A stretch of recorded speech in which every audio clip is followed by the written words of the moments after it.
Everyone. आज का जो हमारा टॉपिक है वो है कोलिगेटिव प्रॉपर्टीज।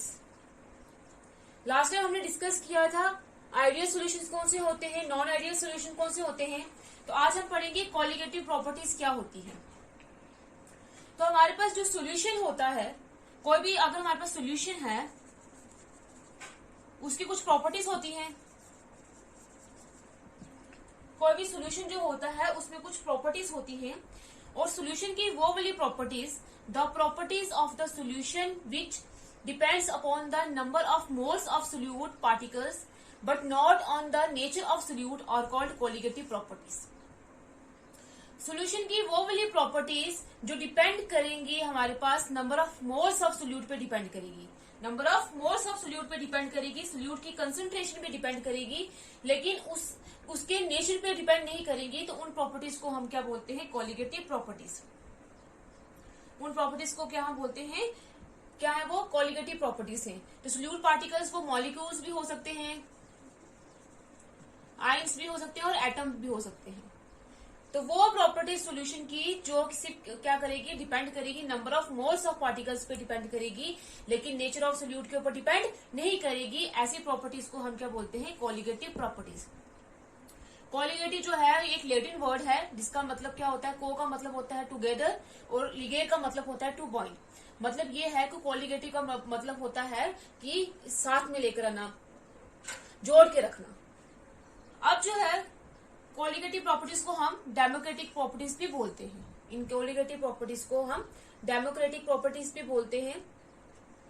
क्यों इनको डेमोक्रेटिक प्रॉपर्टीज बोलते हैं? क्योंकि जैसे डेमोक्रेसी में क्या होता है कि जो नंबर ऑफ पर्सन्स होते हैं, जो लोग होते हैं, उन्हीं पे सब कुछ डिपेंड करता है, वही काउंट करते हैं कि क्या होगा। सेम वे में यहाँ पे जो नंबर ऑफ पार्टिकल्स हैं उसके नेचर को छोड़ के जो नंबर ऑफ पार्टिकल्स हैं वो हमारे क्या करेंगे? वो डिसाइड करेंगे। तो इसलिए हम क्या बोलते हैं कि ये जो कोलिगेटिव प्रॉपर्टीज को डेमोक्रेटिक प्रॉपर्टीज भी बोलते हैं। तो कोलिगेटिव प्रॉपर्टीज कौन सी प्रॉपर्टीज होंगी? जो सिर्फ number of moles of solute के ऊपर डिपेंड करेंगी, मतलब सोल्यूट की कंसंट्रेशन पे डिपेंड करेंगी, उसकी क्वांटिटी पे डिपेंड करेगी, लेकिन उसके नेचर पे डिपेंड नहीं करेंगी। तो ऐसे प्रॉपर्टीज को हम क्या बोलते हैं? कोलिगेटिव प्रॉपर्टीज बोलते हैं। जैसे हमारे पास ये है कि अगर हमारे पास दो सॉल्यूशंस हैं जिनके अंदर हमारे पास क्या है? इक्वल नंबर ऑफ पार्टिकल्स है। जैसे दो सॉल्यूशंस हैं ए और बी, अगर इनके अंदर इक्वल नंबर ऑफ पार्टिकल्स हैं, इक्वल नंबर ऑफ पार्टिकल्स हैं, तो नेचर को छोड़ के तो इन दोनों की क्या होंगी? इन दोनों की सॉल्यूशन की जो कोलिगेटिव प्रॉपर्टीज होंगी वो क्या होंगी? सेम होंगी। और इसमें जो क्वांटिटी, अगर हमने नंबर ऑफ पार्टिकल्स देखने हैं, नेचर नहीं देखना कि पार्टिकल का नेचर कैसा है, कि इसमें कौन से वाले कंपाउंड के पार्टिकल्स हैं, इसमें कौन से वाले पार्टिकल्स हैं। तो नेचर पार्टिकल्स के ऊपर डिपेंड नहीं करेगा। किसके ऊपर डिपेंड करेगा? कि नंबर ऑफ पार्टिकल्स कितने हैं उसके ऊपर डिपेंड करेगा। अगर इसमें दोनों में सेम होंगे तो मतलब इन दोनों की कोलिगेटिव प्रॉपर्टीज भी क्या होंगी? सेम होंगी।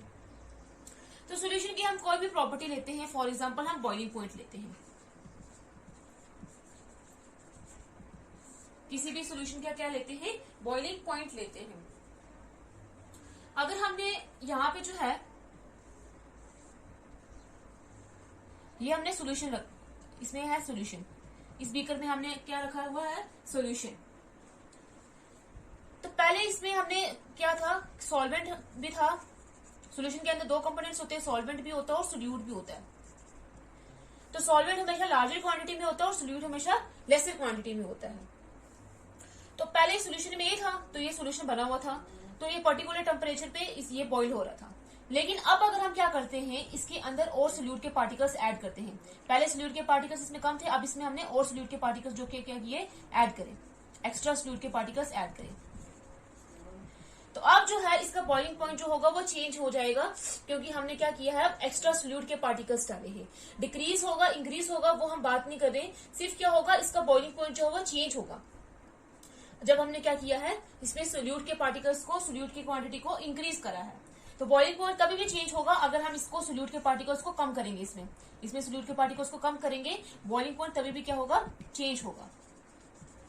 चाहे हम बॉइलिंग पॉइंट को चाहे हम सोल्यूट को इंक्रीज कर रहे हैं डिक्रीज कर रहे हैं, तो बॉइलिंग पॉइंट क्या हो रहा है, चेंज हो रहा है। तो मतलब बॉइलिंग पॉइंट क्या होगी, सोल्यूशन की कोलिगेटिव प्रॉपर्टी होगी, क्योंकि ये डिपेंड कर रहा है कि नंबर ऑफ सोल्यूट पार्टिकल्स पे डिपेंड कर रहा है, उनके नेचर पे डिपेंड नहीं कर रहा। पहले जब हमने इंक्रीज किया है सोल्यूट के पार्टिकल्स को, किसकी क्वांटिटी को इंक्रीज किया है, उनका नंबर इंक्रीज किया है, तभी भी क्या हुआ है, बॉइलिंग पॉइंट चेंज हुआ है। और जब हमने सोल्यूट को की क्वांटिटी कम करी है, जो हमने सोल्यूशन बनाया था उससे क्वांटिटी कम करी है, तभी भी उसका बॉइलिंग पॉइंट जो है वो चेंज हुआ है। मतलब क्या है कि हमारे पास जो बॉइलिंग पॉइंट होता है वो क्या है, एक कोलिगेटिव प्रॉपर्टी है। तो कोलिगेटिव प्रॉपर्टीज कौन सी वाली प्रॉपर्टीज होती हैं, जो डिपेंड करती हैं number of moles of solute के ऊपर डिपेंड करती हैं, लेकिन सोल्यूट के नेचर के ऊपर डिपेंड नहीं करती हैं। ऐसी प्रॉपर्टीज को हम क्या बोलते हैं कि क्या है, वो हमारे पास कोलिगेटिव प्रॉपर्टीज है।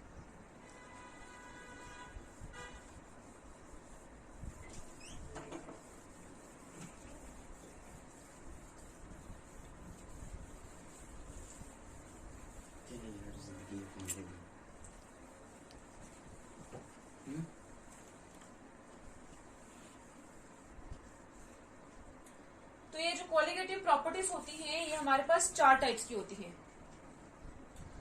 टाइप्स ऑफ कोलिगेटिव प्रॉपर्टीज कितनी टाइप्स है हमारे पास, 4 टाइप्स की कोलिगेटिव प्रॉपर्टीज होती हैं। फर्स्ट है हमारे पास relative lowering of vapour pressure, relative lowering of vapour pressure.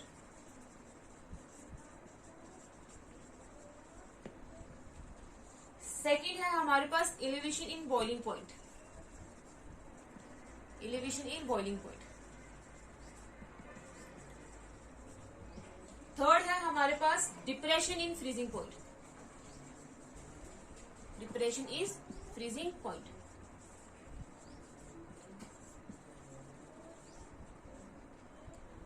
और फोर्थ है हमारे पास ऑस्मोटिक प्रेशर। ये 4 हैं किसी भी सॉल्यूशन की कोलिगेटिव प्रॉपर्टीज। फर्स्ट है relative lowering of vapour pressure, second है elevation in boiling point, elevation का मतलब इंक्रीज, थर्ड है डिप्रेशन इन फ्रीजिंग पॉइंट मतलब डिक्रीज, और फोर्थ प्रॉपर्टी है ऑस्मोटिक प्रेशर। ये 4 प्रॉपर्टीज है क्या, कोलिगेटिव प्रॉपर्टीज है हमारे पास। तो हम एक एक करके डिस्कस करेंगे इनको। तो फर्स्ट है हमारे पास relative lowering of vapour pressure, relative lowering of vapour pressure.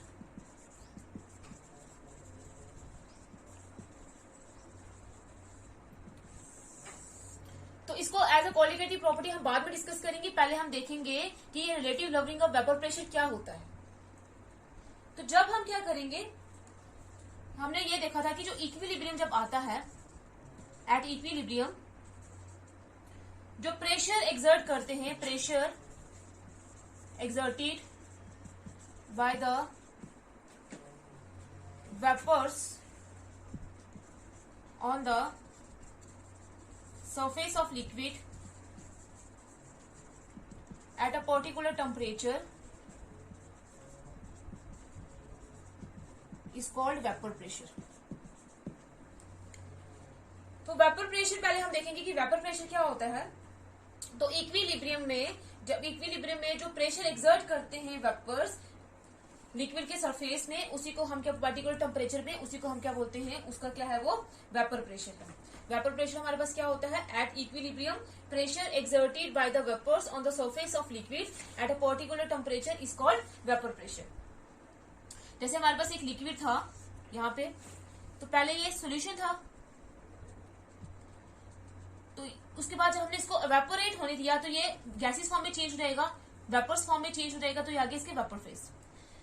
और एक स्टेज ऐसी आएगी और ये क्या करेंगे, वेपर्स आप क्या करेंगे, इस लिक्विड के ऊपर आप क्या करेंगे, रेंडमली, अगर हमारे पास बीकर क्लोज होगा तो ये रेंडमली मूव करना स्टार्ट कर देंगे, और ये लिक्विड के सरफेस के ऊपर भी यहाँ पे आके स्ट्राइक करना स्टार्ट कर देंगे और कंडेंस हो जाएंगे। तो यहाँ पे रेट ऑफ, इसमें एवेपोरेशन का प्रोसेस भी होगा और कंडेंसेशन का प्रोसेस भी होगा। एक ऐसी स्टेज आएगी जिसमें हमारे पास क्या होगा, rate of condensation rate of evaporation के इक्वल हो जाएगा, मतलब इक्विलिब्रियम आ जाएगा वेपर फेज में और लिक्विड फेज में।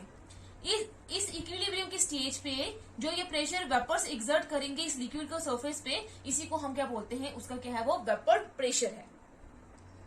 ये था हमारे पास वेपर प्रेशर। अब नेक्स्ट हम पढ़ेंगे कि लोअरिंग ऑफ वेपर प्रेशर क्या होता है। Lowering of vapour pressure, lowering of vapour pressure क्या होता है, जब हम क्या करेंगे, एक अगर हमारे पास सोल्यूशन है, ये हमारे पास प्योर सॉल्वेंट है, पहले ये हमने सॉल्वेंट लिया है प्योर सॉल्वेंट, और प्योर सॉल्वेंट का वेपर प्रेशर हम क्या मानते हैं, अगर यहाँ पे सॉल्वेंट का पीए लेंगे और नॉट लेंगे, नॉट का मतलब क्या होगा कि चीज क्या है हमारे पास, सोल्यूशन कोई भी हमारे पास कंपोनेंट क्या है प्योर स्टेट में है, ये है हमारे पास एक सोल्यूशन। अब इसमें सॉल्वेंट भी है और सोल्यूट भी है, तो इस सोल्यूशन का वेपर प्रेशर हम लेते हैं पीएस। तो पहले ये सॉल्वेंट अकेला था, अब इसमें हमने सोल्यूट भी ऐड करा है, तो जब हम क्या करेंगे सोल्यूट इसमें ऐड करेंगे तो प्योर, ये हमने पढ़ा था कि जो किसी भी कंपोनेंट का जो प्योर स्टेट में उसका वेपर प्रेशर ज्यादा होता है as compare to its solution. अभी देखो जब हमने सोल्यूट ऐड करा, और वो सोल्यूट जो नॉन वोलेटाइल होगा, नॉन वोलेटाइल का मतलब जो आसानी से वेपर्स नहीं बना पाएगा, जो वेपर्स नहीं बना पाएगा उसको हमने ऐड कर दिया सॉल्वेंट में। पहले ये सॉल्वेंट अकेला था तो इसके जो मॉलिक्यूल्स थे, पार्टिकल्स थे, वो इजिली वेपर फॉर्म में चेंज हो रहे थे और ये प्रेशर एक्सर्ट कर रहे थे, और जिसकी वजह से इनका वेपर प्रेशर ज्यादा था। अब ये सोल्यूशन में हमने सोल्यूट ऐड करा है, और वो सोल्यूट ऐड करा है जो नॉन वोलेटाइल है, जो वेपर्स नहीं बना पाएगा। अब ये क्या करेगा, सॉल्वेंट के साथ क्या है, सोल्यूट के पार्टिकल्स भी हैं, तो ये सरफेस में आ जाएंगे, सॉल्वेंट के साथ सोल्यूट के पार्टिकल्स भी। अब सॉल्वेंट में ये क्या करेंगे, यहाँ पे पहले सिर्फ सॉल्वेंट के थे, यहाँ पे सिर्फ सॉल्वेंट के पार्टिकल्स थे तो वो वेपर फेस में चेंज हो रहे थे। अब यहाँ पे सोल्यूट के पार्टिकल्स भी हैं जो इसको क्या करेंगे, सॉल्वेंट के पार्टिकल्स की स्पेस ऑक्युपाई कर लेंगे। पहले यहाँ पे ज्यादा जो सॉल्वेंट थे वो वेपर फेस में चेंज हो रहे थे, अब यहाँ पे सॉल्वेंट के साथ सोल्यूट भी आ गए। अब ये सोल्यूट ने क्या किया है, सॉल्वेंट की स्पेसिस ऑक्युपाई कर दी है, जिसकी वजह से अब सॉल्वेंट, सोल्यूट तो हमारे पास नॉन वोलेटाइल है, वो वेपर फेस में चेंज नहीं होगा, तो क्या चेंज होगा, सॉल्वेंट चेंज होंगे, लेकिन कुछ कम जो है सॉल्वेंट जो है वो चेंज होंगे वेपर फेस में, क्योंकि यहाँ पे आप क्या आगे, सोल्यूट के पार्टिकल्स भी आगे हैं और इन्होंने क्या किया है, सॉल्वेंट को वेपर फेस में चेंज नहीं होने दिया है, एस्केप नहीं होने दिया है, जिसकी वजह से सोल्यूशन का जो वेपर प्रेशर क्या हो जाएगा, कम हो जाएगा। इसी डिफरेंस जो होता है, ये डिफरेंस जो होता है कि जो वेपर प्रेशर होता है प्योर सॉल्वेंट का वो ज्यादा होता है एज कम्पेयर टू सोल्यूशन, इसी को हम बोलते हैं क्या, लोअरिंग ऑफ वेपर प्रेशर। या फिर हम क्या बोलेंगे, जब हम एक नॉन वोलेटाइल सोल्यूट को ऐड करते हैं किसी भी सॉल्वेंट में और सोल्यूशन बनाते हैं तो उसका वेपर प्रेशर डिक्रीज हो जाता है, उसी डिक्रीज को हम क्या बोलते हैं, लोअरिंग ऑफ वेपर प्रेशर। दो तरीके से कर सकते हैं, या फिर क्या बोलेंगे, ये डिफरेंस होता है vapour pressure of pure solvent minus vapour pressure of the solution, जब जब हम क्या ऐड करेंगे, नॉन वोलेटाइल सोल्यूट ऐड करेंगे तो उसको हम क्या बोलते हैं, वो क्या है, लोअरिंग ऑफ वेपर प्रेशर है। ये हो गया लोअरिंग ऑफ वेपर प्रेशर। अब है relative lowering of vapour pressure क्या होगा। तो relative lowering of vapour pressure क्या होता है, रेशियो होता है लोअरिंग ऑफ वेपर प्रेशर को जब हम डिवाइड करेंगे वेपर प्रेशर से, सॉल्वेंट के वेपर प्रेशर से, जब वो प्योर स्टेट में होगा, प्योर सॉल्वेंट होगा, तब इस रेशियो को हम बोलेंगे relative lowering of vapour pressure. तब हम इसको क्या बोलेंगे, ये हमारे पास क्या है, relative lowering of vapour pressure है। तो रेशियो किसका, लोअरिंग ऑफ वेपर प्रेशर को जब हम डिवाइड करेंगे vapour pressure of pure solvent से, तो उस क्वांटिटी उसको हम क्या बोलेंगे, वो हमारे पास क्या है, रिलेटिव लोअरिंग ऑफ क्या है, वेपर प्रेशर है। P not a minus P S क्या है, लोअरिंग ऑफ वेपर प्रेशर, और P not a minus P S upon P not A क्या है, relative lowering of vapour pressure है। पी नॉट ए क्या है हमारे पास, vapour pressure of pure solvent, P S क्या है, वेपर प्रेशर ऑफ सोल्यूशन। तो P not a minus P S क्या आ गया, लोअरिंग ऑफ वेपर प्रेशर, और P not a minus P S आ गया अपॉन पी नॉट आ गया relative lowering of vapour pressure. ये था हमारे पास vapour pressure, lowering of vapour pressure और क्या, relative lowering of vapour pressure. अब हमें ये पता चल गया कि relative lowering of vapour pressure होता क्या है, कि जब हम कोई नॉन वोलेटाइल सोल्यूट ऐड करते हैं तो वेपर प्रेशर जो है वो चेंज हो जाता है, डिक्रीज हो जाता है। अब हमने सोल्यूट ऐड करा है तो ये नंबर ऑफ मोल्स पे डिपेंड कर रहा है, कि जो पार्टिकल के जो हमने ऐड करा उसके ऊपर डिपेंड कर रहा है, तो इसकी वजह से इसका वेपर प्रेशर चेंज भी हो रहा है, लोअरिंग हो रही है वेपर प्रेशर की। तो मतलब ये क्या है, हमारे पास एक कोलिगेटिव प्रॉपर्टी है।